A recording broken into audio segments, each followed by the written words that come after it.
Muy bien. Bueno, pues el día de hoy continuamos con la tercera lección de esta serie que hemos titulado Caminando en el desierto con Dios. Y el día de hoy vamos a ver un tema que le he puesto lecciones espirituales desde el desierto. ¿Sí? Mira, en Éxodo 14 nosotros podemos ver el desierto de la persecución. Y el capítulo 14 nos narra cómo Dios se manifiesta al pueblo de Israel como Jehová el libertador. Es en ese capítulo 14 de Éxodo donde se abre el Mar Rojo, el pueblo de Israel escapa y el mismo Mar Rojo destruye a todo el ejército egipcio. Dios se manifiesta como el libertador del pueblo de Israel. En Éxodo capítulo 15 nosotros podemos ver el desierto de la enfermedad, el desierto de las aguas enfermas, de las aguas amargas. Y en ese capítulo 15, que fue el que estudiamos la semana pasada, Dios se manifiesta al pueblo de Israel como Jehová Rafa, Jehová el sanador, Jehová el curador, Jehová el doctor. En el capítulo 16, ahora nos enfrentamos al desierto de la escasez, al desierto de la falta de recursos.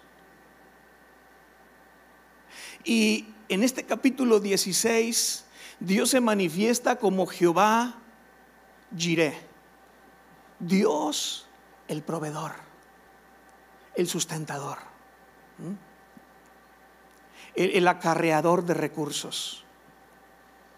Y luego en el capítulo 17 de Éxodo encontramos el desierto de la guerra, el desierto del conflicto, el desierto del pleito, el desierto de la contienda.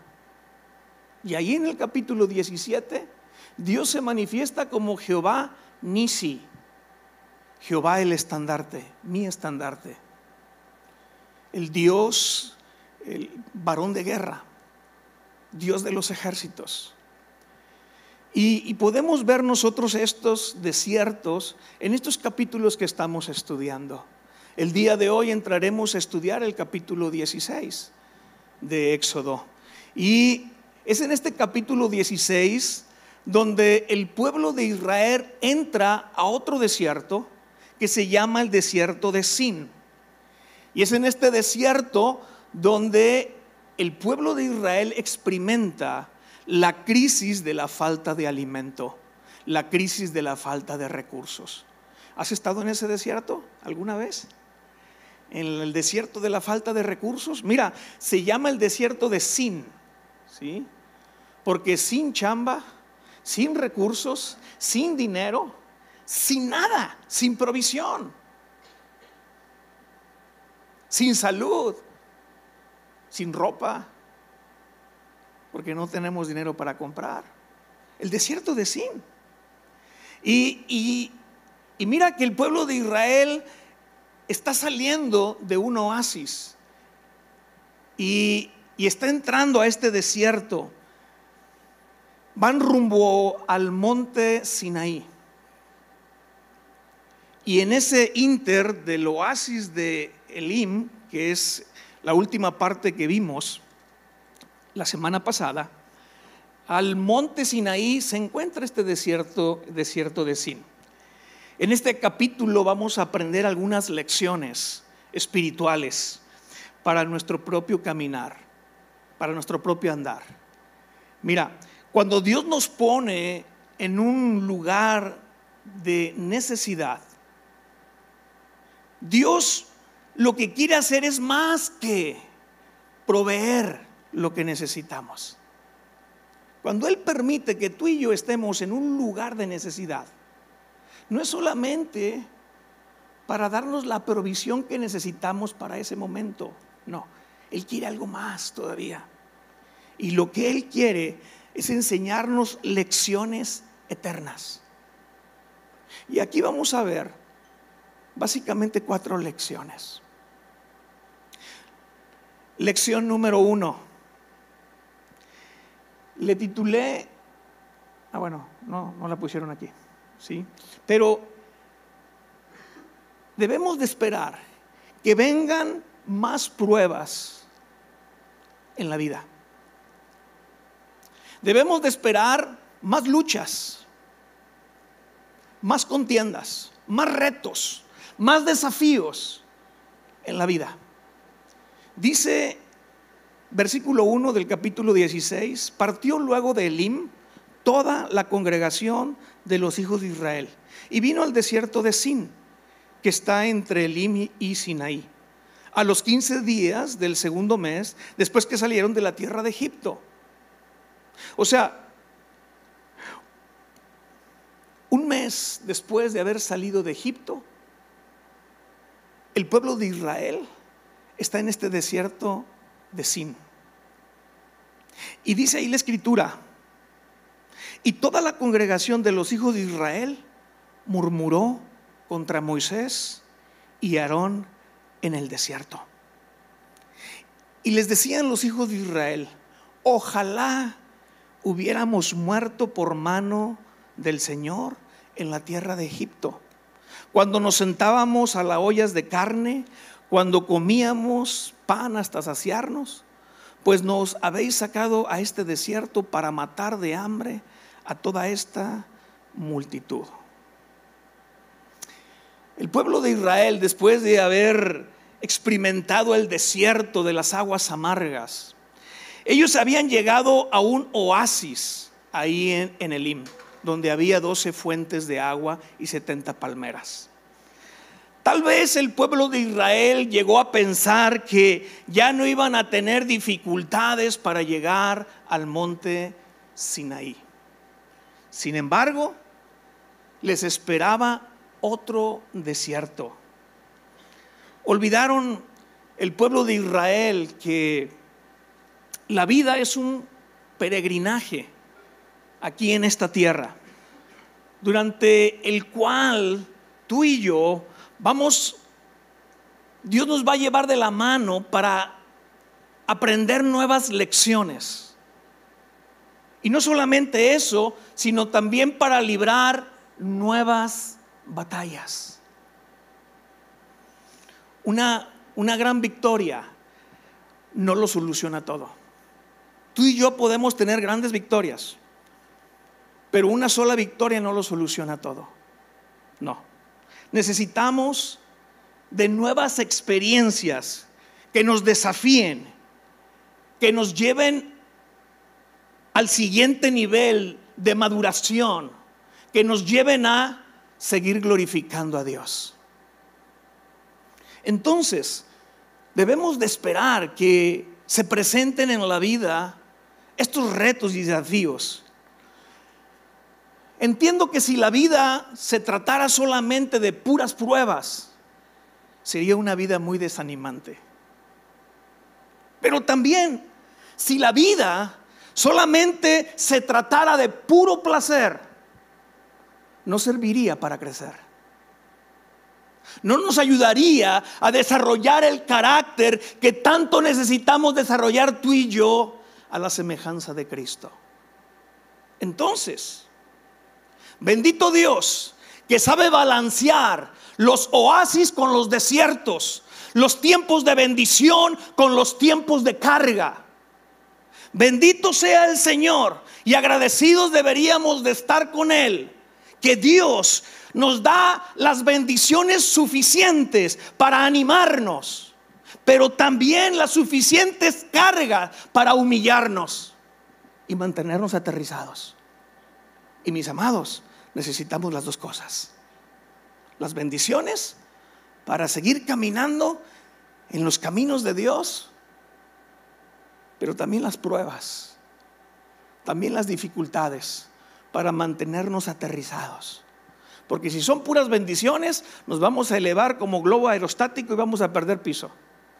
Nos vamos a inflar de más y nos vamos a despegar del piso. Y no hay que perder piso. Un mes después de haber salido de Egipto, el pueblo de Israel, nuevamente vemos a este pueblo quejándose, murmurando contra Moisés y Aarón. Capítulo anterior murmuraron contra los líderes. En este capítulo 16 vuelven a estar murmurando. Mira, el desierto y la falta de víveres, la falta de recursos hacen que aflore el corazón murmurador. Pero es porque ellos están pasando por un proceso de limpieza. Yo trabajé en una compañía, en una empresa que tenía fundición de aluminio. Y el aluminio se funde más o menos como a 660 grados centígrados. Los hornos de fundición estaban prendidos un poquito por arriba de eso. El especialista de la fundición era un hornero, que era quien metía el aluminio, pero en forma de chatarra. Compraban chatarra de una manera muy económica, muy barata, porque pues la chatarra nadie la quiere. Para la gente ya es basura la chatarra, de nada sirve, de poco sirve. Pero para esta empresa la chatarra era algo muy valioso, porque era su materia prima, era su recurso. Y esa chatarra la metían al horno, como a 700 grados centígrados. Y entonces esa chatarra se empezaba a derretir. Después de un rato aparecía en la superficie, porque se hacía un caldo, porque se derretía todo el aluminio, toda la chatarra, y se hacía un caldo en aquel horno. Y empezaba a verse en la superficie de ese caldo una nata que se le formaba, y era la escoria de todas las impurezas que traía ese aluminio. Entonces, cuando aparecía esa nata, cuando aparecía esa escoria, el hornero agarraba una especie como de asadón y empezaba como un trillo, y empezaba a sacar esa nata del caldo de aluminio y la empezaba a tirar en una vasija. Limpiaba el caldo de esa nata, de esas impurezas. Y uno pensaría que ya estaba bien, pero no. El hornero dejaba otro tiempo el aluminio a que siguiera hirviendo. Y de ratito se volvía a formar otra nata, ya no tan gruesa, tal vez más delgadita, pero seguía apareciendo. Y otra vez volvía a hacer lo mismo, metía el rastrillo y sacaba toda esa escoria que se formaba encima. Y otra vez dejaba pasar un rato, seguía hirviendo el caldo de aluminio y volvía a salir otra natita, pero ya más delgadita. ¿Sí? Y de esa manera se purificaba, se limpiaba el aluminio. Y después de eso, ya el aluminio limpio se vertía en unos moldes. Y ahora sí, el aluminio que salía estaba limpio, puro, listo para el proceso, listo para la fabricación, listo para lo que se fuera a usar. Bueno, Dios hace lo mismo con nosotros en estos desiertos. Nos purifica. Uno quisiera que con el primer desierto en el que nos mete quedáramos completamente limpios, pero mi amado, déjame darte la noticia, estamos tan cochambrosos que no necesitamos un desierto, necesitamos más. Qué bueno fuera, aunque tienes cara de palomita y de santo, necesitamos más de un desierto para ser limpios. Y cada vez que Dios permite que entremos tú y yo en un desierto, estamos en un proceso de ser limpiados, de ser purificados. Porque es en estos hornos donde la escoria, donde las impurezas salen a flote.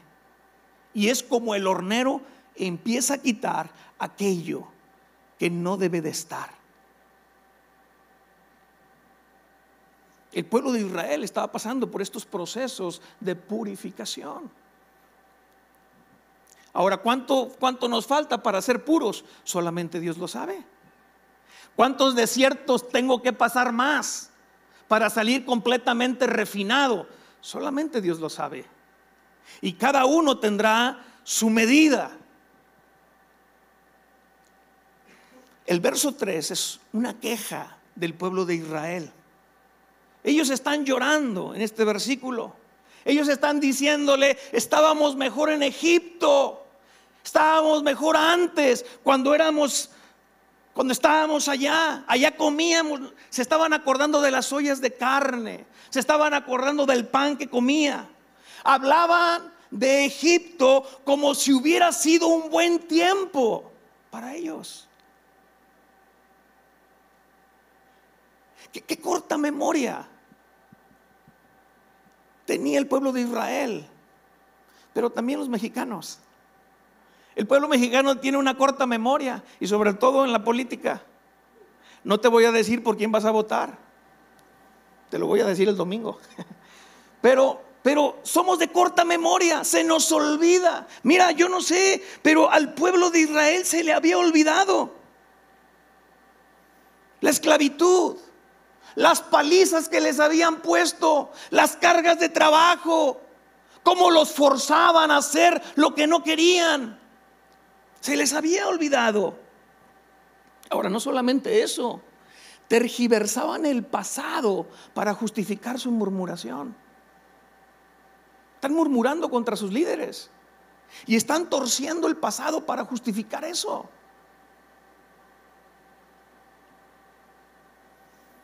El descontento, escuche bien lo que voy a decir. El descontento engrandece el pasado, envilece el presente y turba el futuro, ¿sí? Nubla completamente el futuro de tal manera que ya no lo vemos. Y esto ocurre sin atender la realidad ni la razón, porque eso es lo que produce un corazón descontento. Te hace pensar que lo pasado fue mejor que lo presente. ¿Cómo es posible que ellos estén comparando su estado de libertad que ahora tienen en Dios, con Dios, liderados por Moisés y Aarón, a su tiempo de esclavitud? Pero de repente puede haber esa añoranza en algún convertido, alguien que dejó su pasado pecaminoso, se encontró con Cristo, pero ahora en Cristo sigue recordando aquellos momentos pasados, y hasta a lo mejor hasta tienen ganas de devolverse. Y esto era lo que pasaba con el pueblo de Israel. Al primer problema que tenían, ya querían regresar de donde habían salido. Pero algo que también tenemos que recordar es que el pueblo de Israel, y no podemos echarle toda la culpa aquí, porque el pueblo de Israel es una nación naciente. El pueblo de Israel es un bebé que acaba de nacer como nación, como pueblo. Acaba de nacer. Y los bebés, cuando tienen necesidad, ¿qué hacen? Lloran. Son bien llorones, porque son bebés. Y Dios lo sabe. Sabe que el pueblo de Israel es un bebé. Y el Señor sabe que Israel está en una etapa de crecimiento y entiende su lloriqueo. ¿Comprende? Por eso Dios no se enoja, a pesar de que están murmurando, porque entiende la etapa en la que está. Mis amados, el desierto es para quitarnos lo bebé. El desierto es para dejar el chupón y los pañales. Bebé. El desierto es para madurar, para crecer. Entonces debemos de esperar en nuestro caminar cristiano, en nuestro seguir a Cristo, en nuestro andar, el tener pruebas, el enfrentar retos, desafíos, luchas, conflictos. Es parte de. Segunda lección: hay que aprender a descansar en las promesas de provisión de Dios. Versículo 4 dice: y Jehová le dice a Moisés: he aquí, yo les haré llover pan del cielo. Wow. Y el pueblo saldrá y recogerá diariamente la porción de un día. ¿Cuánta porción? Un día. No para 2 días, no para 7 días, no para un mes, ni para un año. No. El pueblo tenía que salir a recoger el pan del cielo, porque Dios les iba a hacer llover pan del cielo, y la porción que tenían que recoger era para un día. Y esto nos recuerda la oración que Jesús les enseña a sus discípulos en el Padre Nuestro, cuando en Mateo capítulo 6 les dice: el pan nuestro de cada día. No dice que oremos por el pan nuestro de mañana, o de la semana que viene, o del mes entrante. No. Él nos enseña, Jesús nos enseña a orar por el pan de cada día. ¿Por qué?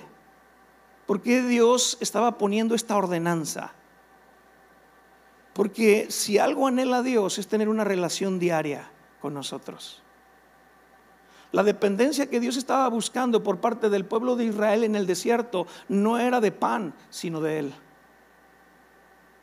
No era que dependieran todos los días de comer un pan que iba a caer sobrenaturalmente en el desierto, sino que dependieran de una relación diaria y una comunión diaria con Él.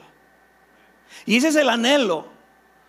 Por eso el Padre Nuestro lo tenemos que orar todos los días, porque el Padre Nuestro alcanza nada más para el día de hoy. Y mañana tengo que volver a hacer otro Padre Nuestro para que me alcance para mañana. Y pasado mañana tengo que hacer lo mismo. Y eso me mantiene en una relación íntima, diaria con el Señor.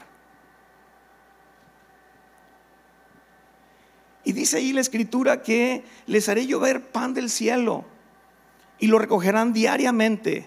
Fíjate lo que dice: diariamente, no semanalmente, no mensualmente, no una vez a la semana, sino diariamente, para que yo lo pruebe si anda en mi ley o no. La fe tiene que ser probada.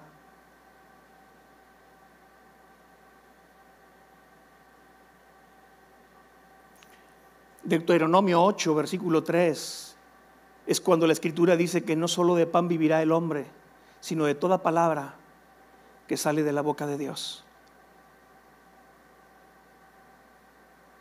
Así como nuestro cuerpo físico necesita el pan físico, nuestro espíritu y nuestra alma necesitan el pan de la palabra de Dios diariamente.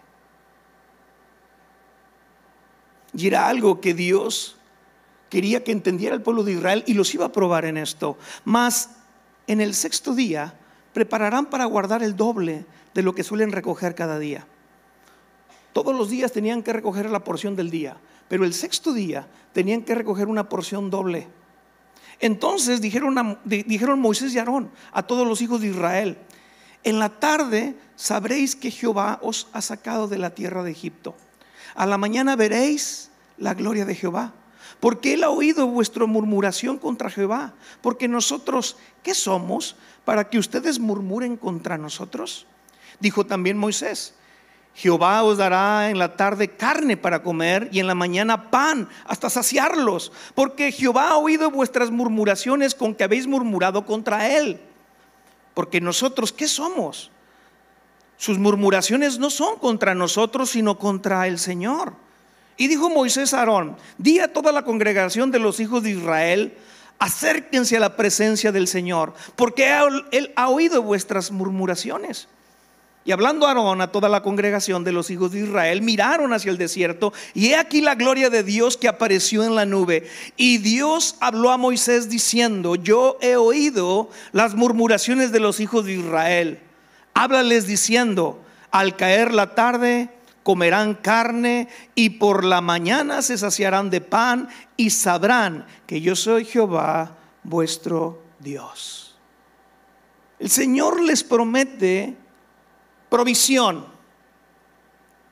y la provisión era carne y pan. Carne para la tarde, pan que le llama del cielo para la mañana. Fíjate, la carne era un recurso que el pueblo de Israel conocía. O sea, ellos, porque el recurso eran codornices, es un ave. No sé quién ha probado la codorniz. ¿Alguien levante manos? ¿Sí? A mí me encanta la codorniz. La paloma y el pichón y todos esos están bien ricos. ¿Sí? El pollo también, ¿verdad? Pollo loco y todo, bueno, también. Bueno, pero aquí no había pollo loco, eran codornices. Ahora, el pueblo de Israel sabía lo que era una codorniz. ¿Sí? Y claro, dice la escritura que en la tarde se llenó el campamento de Israel de codornices de una manera sobrenatural. Pero aún ese recurso que llegó de una manera sobreabundante era un recurso conocido para el pueblo de Israel de alguna manera. Pero el maná, esa es otra historia. ¿Por qué? Porque ese es un recurso de Dios desconocido. Jamás el pueblo de Israel había visto ese tipo de recurso. Era un recurso inesperado. Era un recurso antinatural o sobrenatural. Porque no era común ni corriente. Era extraordinario ese recurso. Y esas son las dos maneras como Dios puede suplir nuestras necesidades. Dios, como Jehová Jireh, nos puede suplir nuestra necesidad con recursos naturales o con recursos sobrenaturales, con recursos ordinarios o con recursos extraordinarios, con recursos conocidos o con recursos que ni siquiera nos hemos imaginado, cosas que ojo no vio ni oído yo, que ni siquiera han subido al corazón del hombre. Eso es lo que Dios tiene preparado de manera sobrenatural. Y aquí vemos los dos tipos de recursos que Dios provee al pueblo de Israel. Y lo mismo es para hoy, para ti y para mí como su pueblo. Y por eso es que el pueblo le llama a este recurso inesperado maná. Porque la palabra maná significa, ¿qué es esto? O sea, Señor, me sacaste de onda. Eso es lo que significa maná. Me sorprendiste, Señor. Excediste lo que yo entiendo, excediste mi comprensión, excediste mi razonamiento, excediste con mucho lo que yo imaginaba.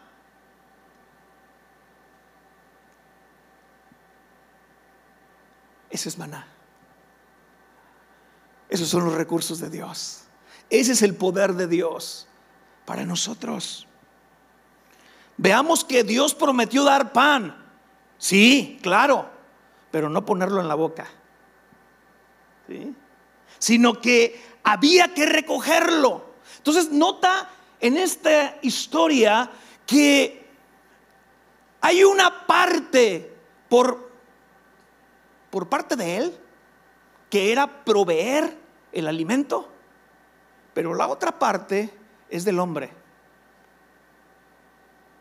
Levantarse y recogerlo y preparar el alimento. Vemos una cooperación, digámoslo así, entre Dios y el hombre. Dios haciendo el milagro y el hombre obedeciendo. Dios proveyendo y el hombre obedeciendo.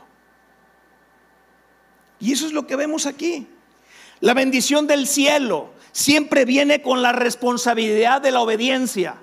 Escucha bien esto. La bendición del cielo siempre viene con la responsabilidad de obedecerle. Siempre.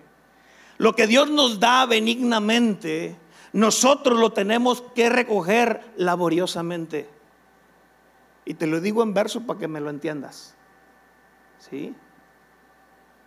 Algunas personas son más fáciles de alimentar que de enseñar, porque somos duros de cabeza. Pero el pueblo de Israel estaba siendo alimentado para ser enseñado. Dios, a través del alimento, les estaba queriendo dar una lección.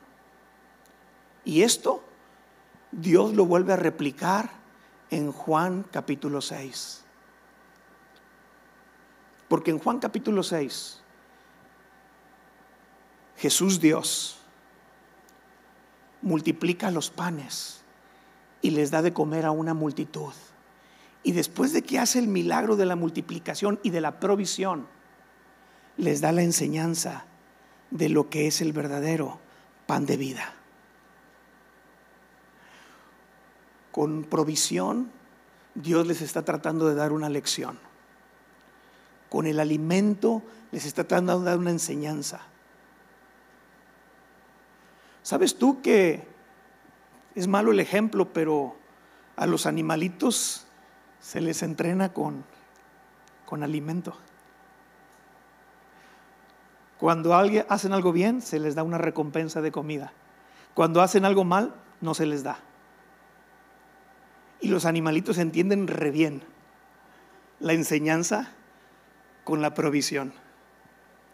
No estoy diciendo que el pueblo de Israel era un animal, pero entiéndeme, Dios les está dando una lección y una enseñanza con esto. ¿Qué es lo que quería que aprendieran?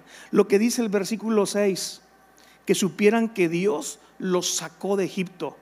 No como ellos decían. Ellos decían que Moisés y Aarón los habían sacado de Egipto. Se equivocaban. Era Dios quien los había sacado con mano poderosa. Y lo segundo que quería que aprendieran es lo que dice al final el versículo 12, que supieran que Jehová era su Dios. Fíjate, cuando Dios dejó caer las plagas sobre Egipto, Dios se manifestó al pueblo de Israel como Señor. Pero ahora que hace descender su provisión en el desierto, Dios se revela a ellos ya no como su Señor, sino como su Dios, su proveedor. Muy bien. En nuestro andar por esta vida, mis amados, nosotros tenemos que entender que vivimos de promesas y no de explicaciones. Vivimos de promesas y no de explicaciones. Mira, en el desierto la pregunta, ¿por qué, Señor? ¿Por qué permites esto? ¿Por qué permites esta escasez? ¿Por qué permites esta crisis? ¿Por qué permites esta lucha? ¿Por qué permites esta opresión? Es una pregunta natural, el por qué. Pero es una pregunta equivocada. Es un enfoque equivocado. ¿Sí? Mira, cuando hacemos esta pregunta a Dios, estamos asumiendo una posición de superioridad. Y como si a Dios estuviera obligado a rendirnos cuentas. Pero déjame decirte una cosa, mi amado. Dios no tiene por qué darnos ninguna explicación, porque Él es Dios. Y otra cosa, Dios no te debe nada, ni me debe nada a mí. ¿Qué te debe Dios para que te dé explicaciones de lo que estás viviendo o por lo que estás pasando? Alguien dijo, Señor, ¿por qué? ¿Por qué a mí? Y Dios le contestó, ¿y por qué te no? ¿Por qué a ti no? ¿Qué tienes de especial al resto de los demás? ¿Qué te distingue del resto de los demás? ¿Por qué a ti no? Dios no te debe ninguna explicación, ni te debe absolutamente nada. Él es Dios. Al contrario, los deudores somos nosotros. Ahora, también hacer la pregunta, ¿por qué, Señor? Supone que nosotros, si Dios nos explicara las cosas, las entenderíamos. Y yo pregunto, ¿neta? O sea, ¿en serio tú le entenderías? Mira, si Jesús le decía a sus discípulos, ay, muchachos, quisiera explicarles más cosas, pero la cabeza que tiene no les da. No me van a entender. No hay manera.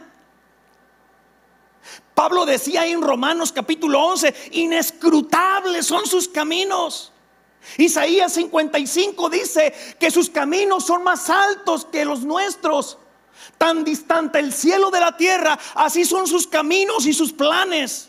¿En serio crees que tú puedes llegar a entender los planes de Dios para tu propia vida? No, hombre. No. Y para prueba tenemos al Job. El Job estaba sufriendo, sí, estaba pasando por un desierto muy fuerte, una crisis de todo tipo estaba pasando la crisis de este hombre. Y tú puedes ver en los diferentes capítulos del libro de Job que él está reiteradamente diciéndole a Dios, mira, me gustaría encontrarme con Dios para preguntarle algunas cosas. Y ahí está insistiendo el Job. Y de repente se le cumple el deseo. Job 40, se le aparece Dios. Y donde Dios empieza a hablar con él, el hombre quedó mudo como una estatua. Quedó turbado completamente abrumado delante de Dios. Mis amados, las explicaciones no curan los corazones quebrados. Escucha bien lo que estoy diciendo. Las explicaciones no curan los corazones quebrados. No. Eso no cura. Lo que sí cura son las promesas del Señor. ¿Por qué? Porque cuando tú y yo le creemos a las promesas de Dios, cuando tú y yo ponemos la fe en las promesas de Dios, entonces sí nos cura, porque la fe nos pone en contacto con lo único que nos puede curar, que es la gracia de Dios. La cura para todos nuestros problemas es la gracia de Dios.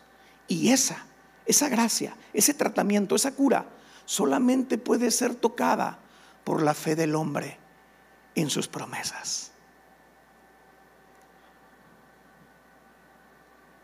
La provisión de Dios manifestaría su gloria, dice el versículo 7. La gloria de Dios se manifestó. Dios se manifiesta, se glorifica en su provisión, muestra su gloria en su provisión de una manera sobrenatural. Dios nos revela lo suficiente de su gloria como para confirmar nuestra fe. Pero también Dios oculta lo suficiente de su gloria como para producir en nosotros reverencia y devoción. Lo importante en la vida, mis amados, no es que tan cómodos nos sintamos, sino que el Señor sea glorificado. Eso es lo importante. Lo importante no era que Israel se centrara en sus necesidades, sino en la gloria de Dios. ¿Dónde está nuestro enfoque? ¿Cuál es nuestro centro? ¿Mi comodidad o el que el Señor sea glorificado en mi vida a través de las circunstancias por las cuales yo esté atravesando? ¿Qué es lo más importante? Dios le había prometido al pueblo de Israel aderezarles una mesa en el desierto. Y no por un día, sino lo hizo por 40 años. Cada mañana los judíos eran partícipes de un milagro. Cada mañana que se levantaban, al salir de sus tiendas y recoger aquel pan del cielo, aquel maná que estaba en el campamento. Tercera lección. Mira, en un desierto Dios da mandamientos y preceptos, y lo que tú y yo tenemos que hacer es obedecerlos, aprender a obedecer las instrucciones de Dios en medio de estos desiertos. ¿Por qué? Porque cuando tú y yo obedecemos hay bendición, pero cuando tú y yo no obedecemos hay todo lo contrario. ¿Sí? Ahora, dice aquí el versículo 13: y venida la tarde subieron codornices que cubrieron el campamento, y por la mañana descendió rocío en derredor del campamento. Y cuando el rocío cesó de descender, he aquí sobre la faz del desierto una cosa menuda, redonda, menuda como una escarcha sobre la tierra. Y viéndolo los hijos de Israel se dijeron unos a otros: ¿qué es esto? Porque no sabían qué era. Entonces Moisés les dijo: es el pan que el Señor da para comer. Esto es lo que el Señor ha mandado. Recojan de él cada uno según lo que puedan comer, un gomer por cabeza, conforme al número de vuestras personas. tomen cada uno para lo que están en su tienda. Y los hijos de Israel lo hicieron así, y recogieron unos más y otros menos, y lo medían por gomer. Y no sobró al que había recogido mucho, ni faltó al que había recogido poco. Cada uno recogió conforme a lo que había de comer. Y les dijo Moisés: ninguno deje de ello para mañana. Mas ellos no obedecieron a Moisés, sino que algunos dejaron de ello para otro día. Y crió gusanos y gedió, y se enojó contra ellos Moisés. Y lo recogían cada mañana, cada uno según lo que había de comer, y luego el sol calentaba y se derretía. En el sexto día recogieron doble porción de comida, 2 gómeres para cada uno. Y todos los príncipes de la congregación vinieron y se lo hicieron saber a Moisés. Y él les dijo: esto es lo que ha dicho el Señor: mañana es el santo día de reposo, es decir, el Shabbat, el reposo consagrado al Señor. Lo que habéis de cocer, cocedlo hoy, y lo que habéis de cocinar, cocínenlo. Y todo lo que les sobrare, guárdenlo para mañana. Y ellos lo guardaron hasta la mañana, según lo que Moisés había mandado, y no se agusanó ni gedió. Y dijo Moisés: cómanlo hoy, porque hoy es día de reposo para el Señor. Hoy no hallaréis en el campo. 6 días lo recogeréis, mas el séptimo día es el día de reposo, en él no hallará.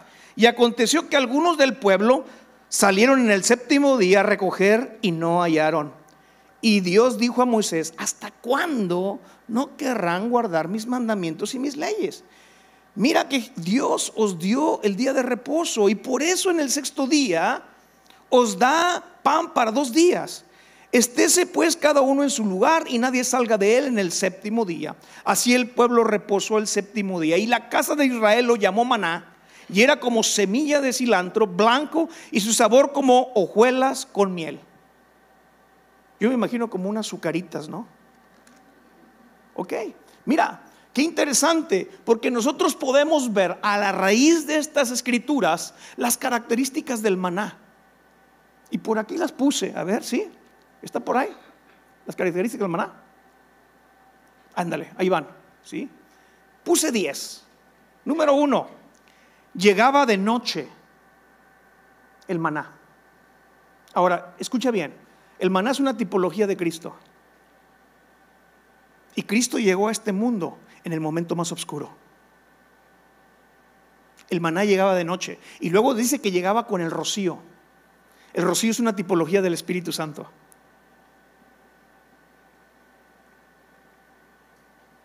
El rocío caía, y el maná era el resultado de la evaporación de ese rocío.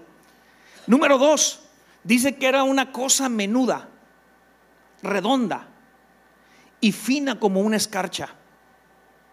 Menuda significa chiquita, y habla de la humildad de nuestro Señor. Y redonda, porque el círculo representa eternidad. Y Jesús es Dios y Él es eterno. Dice otra característica, que se echaba a perder rápidamente. Había que consumirlo, no conservarlo.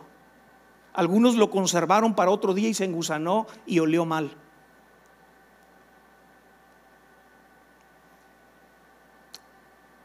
La palabra de Dios y Cristo es para consumirlo, no para conservarlo, no para almacenarlo, sino para digerirlo. Número 4, se derretía con el sol. Se tenía, por lo tanto, que recoger temprano en la mañana, tempranito, porque salido el sol se derretía. Entonces había un tiempo para ir por el alimento. Y mira, esto ayudaba a que no hubiera flojos en el pueblo de Israel, porque todos tenían que salir a recoger. No había una cooperativa que distribuyera maná, ¿sí? Y los ricos no podían contratar pobres para que recogieran por ellos. No, cada uno tenía que recoger su porción necesaria diariamente, cada uno. Nadie recogía por otro. Familia por familia tenían que salir a recoger. 5, podía ser preparado de diversas maneras. Había una versatilidad. Y es que así es Cristo, versátil en todo lo que Él hace. La palabra de Dios es así. Es leche para el recién nacido, pero es un ribeye de 2 pulgadas para el que ya tiene dientitos. Y eso es la palabra de Dios. Y es la misma palabra. Pero se podía preparar de diversas maneras. Número 6, era como una semilla de cilantro. Y la semilla representa potencial. Una semilla está chiquita, insignificante, pero hay poder en esa semilla. Porque si tú la siembras, de él sale una planta. Y alguien puso una semilla así y le preguntaba a la gente: ¿tú qué ves? Pues una semilla. ¿Y tú qué ves? Una semilla. Hasta que alguien dijo: yo veo un bosque. Porque esa semilla enterrada y creando un árbol se multiplica y te forma un bosque con el paso del tiempo. Dice también que era blanca, hablando de pureza. El sabor era de hojuelas con miel, háblale de la dulzura. Y Jesús era dulce. Y la palabra de Dios es dulce, es miel, dice el Salmo 119. Y número 9, estaba limitada geográficamente a la península del Sinaí. Y duró 40 años, hasta que el pueblo de Israel llegó a la frontera de las tierras de Canaán. El maná en el Nuevo Testamento se le conoce también como alimento espiritual. Lo dice Pablo en 1 Corintios 10. Le llama alimento espiritual. Y la tipología es la siguiente: es Cristo. Juan capítulo 6 les dice a la gente que Él es el pan que descendió del cielo, el verdadero pan que da vida.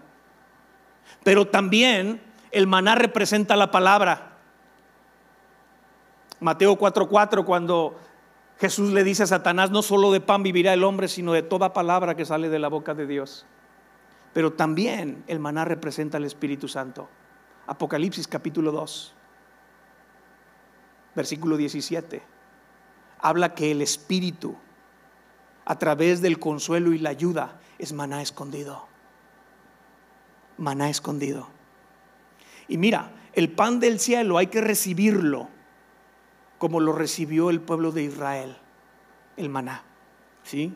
Número 1, hambrientos. Es decir, conscientes de la necesidad.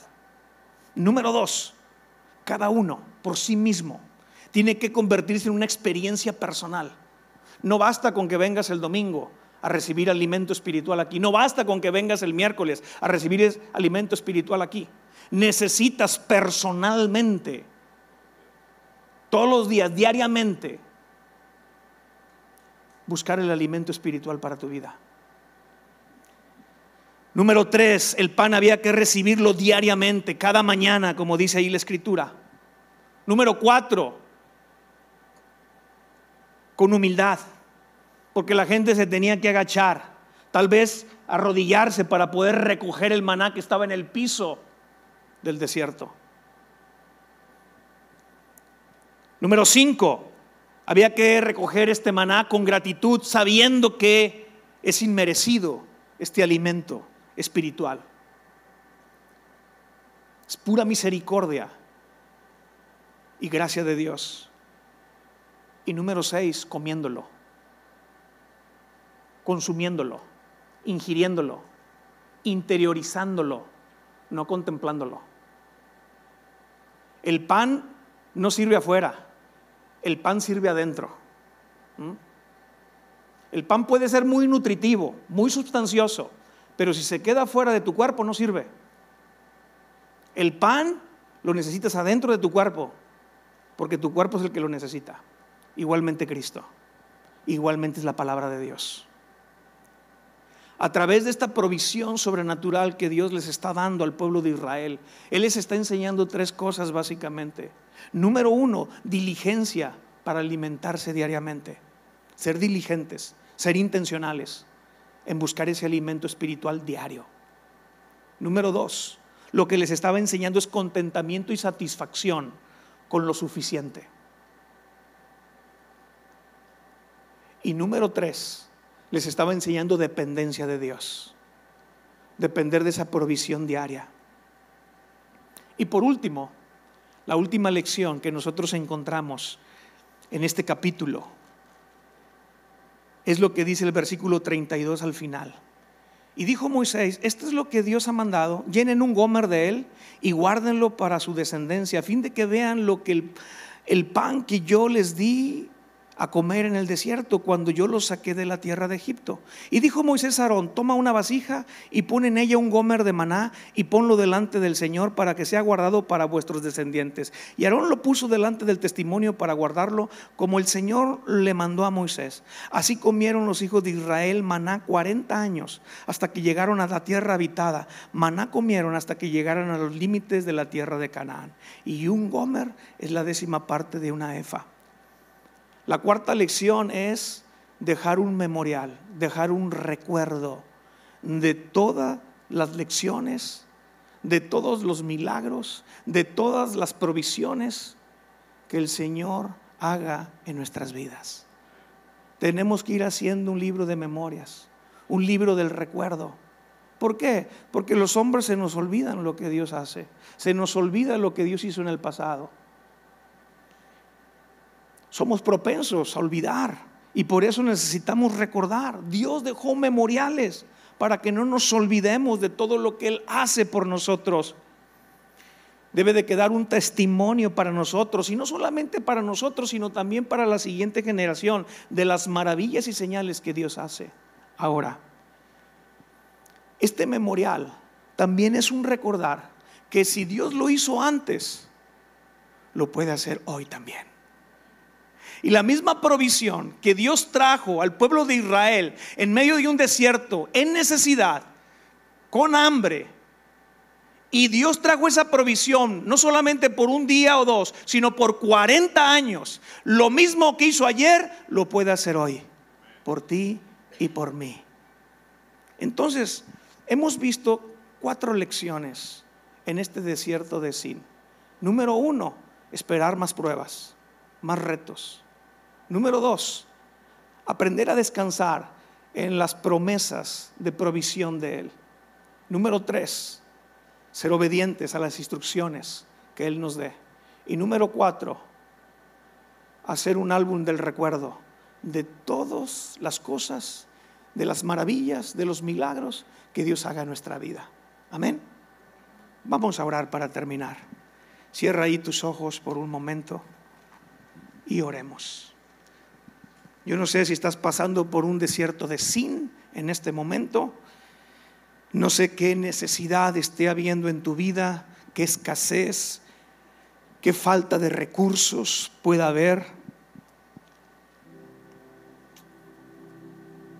Pero lo que sí yo creo es que Dios sobrenaturalmente se va a manifestar en tu vida como Jehová Jireh, Jehová tu proveedor, Jehová tu sustentador, Jehová el que trae recursos a tu vida.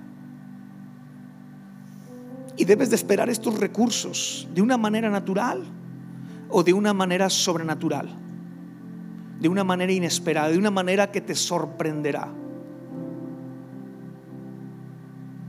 Y si Dios ha permitido que tú estés en este lugar de escasez, en este lugar de necesidad, no solamente es para suplirte, sino para que tú aprendas lecciones y enseñanzas que Él tiene para tu vida. Y Padre, en el nombre de Jesús te decimos gracias en esta noche, porque tú eres un Dios bueno.